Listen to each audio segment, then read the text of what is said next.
భాగంగా Avanti HR conclave 2026 Avanti group of college ఆధ్వర్యంలో కాచిగూడ మున్నూరు కాపు కళ్యాణ మండపంలో హెచ్ఆర్ కన్క్లేవ్ 2026 ఘనంగా నిర్వహించారు. పరిశ్రమలు, విద్యా సంస్థల మధ్య వారధిగా నిలిచిన ఈ వేదికలో ప్రముఖ కంపెనీల హెచ్ఆర్ ప్రతినిధులు, నిపుణులు, విద్యావేత్తలు పాల్గొన్నారు. ముఖ్య అతిథిగా Telangana state council of higher education chairman V Balakrishna Reddy హాజరై విద్యార్థులు పరిశ్రమ అవసరాలకు అనుగుణంగా నైపుణ్యాలు పెంపొందించుకోవాలని పిలుపునిచ్చారు. ఇటీవల ప్లేస్మెంట్ పొందిన విద్యార్థులు తమ అనుభవాలు పంచుకోగా నిపుణులు కమ్యూనికేషన్, టెక్నికల్ స్కిల్స్, వ్యక్తిత్వ వికాసంపై కీలక మార్గదర్శకం చేశారు. ప్రిన్సిపల్ అప్పారావు వార్షిక నివేదిక సమర్పించగా ప్లేస్మెంట్స్ విభాగం ప్రతినిధులు గణనీయ నియామకాల నుంచి వెల్లడించారు. సంస్థల అధిపతి శ్రీనివాసరావు హెచ్ఆర్ కన్క్లేవ్ ప్రాముఖ్యతను వివరించారు. విద్యార్థులకు ఉపాధి దిశగా దారి చూపిన శక్తివంతమైన వేదికగా ఈ కన్క్లేవ్ నిలిచింది. ఈ అవంతి గ్రూప్ ఆఫ్ కాలేజెస్ ఒక 9 మంది విద్యార్థులతో స్టార్ట్ అయ్యి ఈ రోజున ఈరోజు 2 రాష్ట్రాల్లో సుమారు ఒక 20,000 మందితోటి విద్యార్థులతోటి నడిపించడం చాలా సంతోషంగా ఉంది. మరి ఈ 34 సంవత్సరాల్లో ఒక 5 లక్షల మంది విద్యార్థులకి చదువు చెప్పే అవకాశాన్ని భగవంతుడు నాకు కల్పించాడు. మరి దీన్ని సహకరించిన తల్లిదండ్రులకి, విద్యార్థులకి, మరి సార్ లాంటి ప్రొఫెసర్స్కి, మరి ముఖ్యంగా అధ్యాపక బృందానికి, మా టీం, అవంతి టీం అందరికీ నేను ధన్యవాదాలు తెలియజేసుకుంటూ రాబోయే రోజుల్లో ఈ అవంతి కళాశాలని ఒక యూనివర్సిటీ స్థాయికి తీసుకెళ్తారని నా వంతు కృషి చేస్తానని తెలియజేసుకుంటూ, అలాగే ముఖ్యంగా నా పర్పస్ ఏంటంటే, అఫ్కోర్స్ ఎడ్యుకేషన్ ప్రైవేటైజ్ అయినా కూడా గ్లోబలైజేషన్, లిబరలైజేషన్, ప్రైవేటైజేషన్ వల్ల అప్పటి ప్రధానమంత్రి పివి నరసింహరావు గారి చొరవతోటి, అప్పటి ముఖ్యమంత్రి చంద్రబాబు నాయుడు గారి చొరవతోటి ఎక్కువ ప్రైవేట్ కాలేజెస్ అప్పుడు కంబైన్డ్ స్టేట్లో ఇవ్వడం జరిగింది. తర్వాత రాజశేఖర్ గారు ఫీజు రింబర్స్మెంట్ పెట్టడం, దానితో ఎక్కువ మంది, లక్షలాది మంది విద్యార్థులు, ఈ ముగ్గురు పివి నరసింహరావు గారు, చంద్రబాబు నాయుడు గారు, రాజశేఖర్ గారి వల్ల 2 రాష్ట్రాల్లో తెలుగు విద్యార్థులు లక్షల మంది చదువుకుని దేశ విదేశాల్లో ఐటీ రంగంలో స్థిరపడ్డారు. సో ఇప్పుడు మనకు ముందున్నటువంటి ఛాలెంజెస్ ఏంటంటే, ఒకటేమో మోడీ గారు వికసిత్ భారత్ తోటి పెట్టి ఈ 10 సంవత్సరాల నుంచి 11 సంవత్సరాల నుంచి మరి ఎంప్లాయబిలిటీ స్కిల్స్ ఇంప్రూవ్ చేయాలి అని కేంద్ర ప్రభుత్వం, పక్కనేమో రాష్ట్ర ప్రభుత్వాలు, ఈ 2 కూడా మరి చాలా కృషి చేస్తున్నాయి. ప్రభుత్వంతో పాటు మేము కూడా ఈ ప్రైవేట్ ఇండస్ట్రీస్ని తీసుకొచ్చి ఆ ఇండస్ట్రీ ఎగ్జాక్ట్గా ఏం ఎక్స్పెక్ట్ చేస్తుంది పిల్లల దగ్గర నుంచి, డిగ్రీ పిల్లలు కానీ, బీటెక్ పిల్లలు కానీ, ఎంసీఎంబీఏ వాళ్ళు కానీ, దానికి ఎలాంటి తర్ఫీదు ఇవ్వాలి యూనివర్సిటీ చదువుతో పాటు అనేది మేము ఎవ్రీ ఇయర్ చేయడం జరుగుతుంది. సో దానివల్ల రిజల్ట్ ఆల్వేస్ 80% అబవ్ ఉంటాం, ప్లేస్మెంట్స్ కూడా అబవ్ 80% ఉంటాం. చాలా సంతోషం. ఎందుకంటే ఈరోజు మనం చూస్తున్నాం, ఉద్యోగం అనేది ప్రతి ఒక్కరికి కావాలి. కాబట్టి ఆ ఎంప్లాయబిలిటీ స్కిల్స్ ఇంప్రూవ్ చేయడానికి, పిల్లల్లోకి అవేర్నెస్ పెంచడానికి మరి ఈ ఫుల్ డే వర్క్షాప్ ఇవాళ టాప్ కంపెనీస్ అన్ని, ఇన్ఫోసిస్ కానీ, టెక్ మహేంద్ర, విప్రో, మరి హెచ్డిఎఫ్సి బ్యాంకు, టీసీఎస్, అన్ని కంపెనీల నుంచి కూడా ప్రతినిధులు ఈ రోజున రావడం జరిగింది. సో వారి యొక్క అనుభవాలను చెప్తూ ఈ రోజున ప్రస్తుతం ఇండస్ట్రీ ఎక్స్పెక్ట్ చేస్తుంది, రాబోయే 5 yearsలో చేంజెస్ ఏమి ఉంటాయి, దానికి అనుగుణంగా వీళ్ళు ఎలాగా ట్రైన్ అవ్వాలి.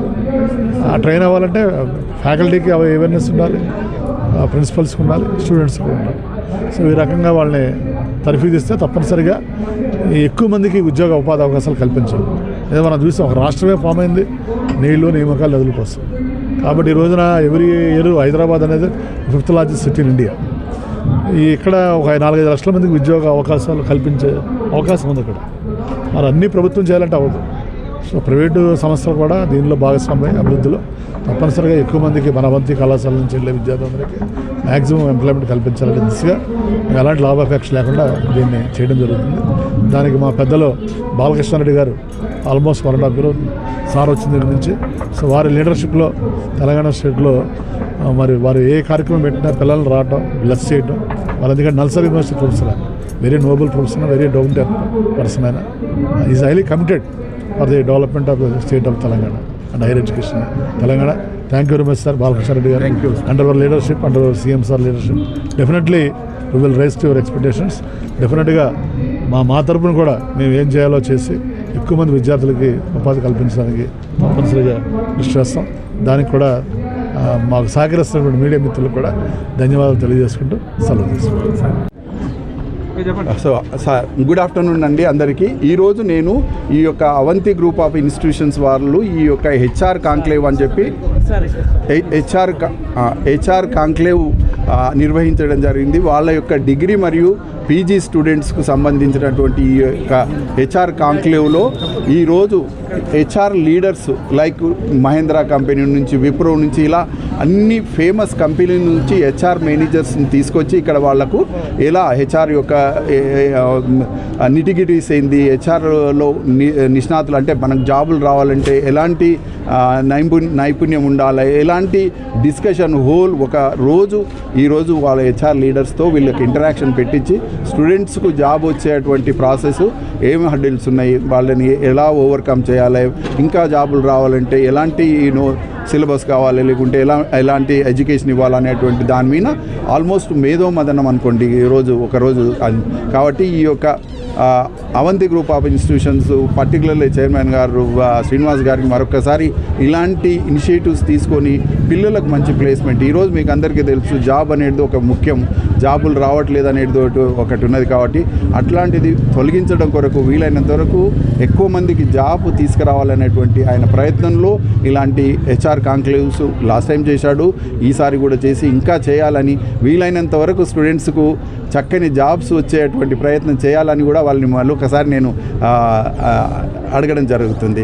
సో 2047లో మనము అభివృద్ధి, ఇప్పుడు భారతదేశం ఒక అభివృద్ధి చెందుతున్న దేశం కదా, అది అభివృద్ధి చెందిన దేశంగా మారాలనేటువంటి తపన ప్రతి ఒక్క చీఫ్ మినిస్టర్స్కి అనుకోండి. ఫర్ ఎగ్జాంపుల్ మనం ఇక్కడ చంద్రబాబు నాయుడు గారు అక్కడనేమో స్వర్ణాంధ్ర అంటాడు, ఓకే 2047. మన సీఎం గారేమో తెలంగాణ రైజింగ్ తెలంగాణ అని, మన ప్రైమ్ మినిస్టర్ గారేమో వికసిత్ భారత్ అంటే డెవలప్డ్ కంట్రీ. ముఖ్యంగా ఏంటంటే ఈ యొక్క 21-22 ఇయర్స్లో మనము ఒక అభివృద్ధి చెందుతున్న దేశం నుంచి చెందిన దేశంగా కావాలంటే ఎన్నో ప్రయాసాలు, ఇప్పుడు ఇండస్ట్రీ, తర్వాత అకాడమిక్ కనెక్టు, ఇలాంటి చాలా మార్పులు వస్తున్నాయి. అందుకే నేనేంటంటే ట్రాన్స్ఫార్మింగ్ ఇండియా ఒక డెవలపింగ్ కంట్రీ నుంచి డెవలప్డ్ కంట్రీగా ట్రాన్స్ఫార్మ్ కావాలంటే అన్ని రకాలైనటువంటి ఇప్పుడు ఇండస్ట్రీ నుంచి కానీ ఇన్ఫ్రాస్ట్రక్చర్ రిలేటెడ్, ఎడ్యుకేషన్ రిలేటెడ్ అన్నిటి మీద ఫోకస్ చేసుకుంటూ ఒక అభివృద్ధి చెందిన దేశంగా చేయడం అనేటిదే అక్కడ సెంట్రల్ గవర్నమెంట్ కానీ ఇక్కడ వేరియస్ స్టేట్ గవర్నమెంట్స్ యొక్క వాళ్ళ యొక్క లక్ష్యం. ముఖ్యంగా ఇప్పుడు ఏంటంటే ఈ next 4-5 years or next 10 years AI చాలా ఇన్ఫ్లుయెన్స్ ఉంది. నేను ఇంతకుముందు చెప్పాను కదా, టెక్నాలజీలు అన్నీ మారుతున్నాయి.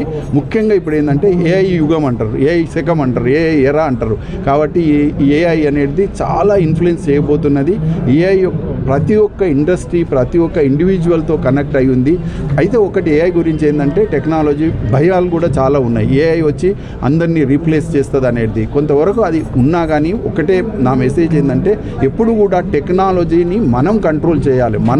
మనల్ని టెక్నాలజీ కంట్రోల్ చేస్తే ఏంటంటే తప్పకుండా జాబులు పోతాయి. అట్లా కాకుండా మనమే టెక్నాలజీని కంట్రోల్ చేసి మనమే దాన్ని రెగ్యులేట్ చేసేటువంటి స్థితిలో ఉంటే భయపడాల్సిన అవసరం లేదనేది నా ఉద్దేశం.